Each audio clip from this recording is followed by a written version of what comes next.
বিদেশের মাটিতে থাকতে হলে সবসময় একা একা ফাঁক করে খাওয়ার চেষ্টা করবেন।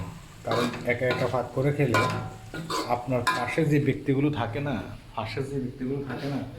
তার সাথে আর আপনার সাথে মানে রাগারাগি হবে না, ঝগড়া হবে না।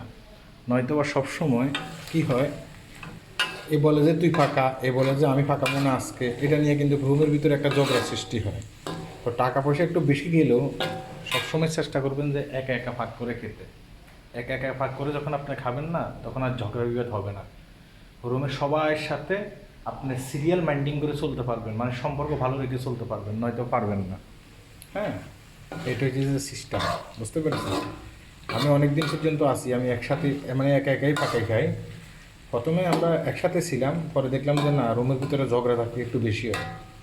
মানে একা একা ফাঁকা খেতে, মানে দুজনে তিনজনে একসাথে ফাঁকা খেতে গেলে, হ্যাঁ, ডিউটি শেষ করে আসার পরে দেখা গেছে কি একজন একটু পরে আসবে, আরেকজন আরেকটু পরে আসবে, কারণ যে আগে আসবে সে ফাঁকাইতে হবে।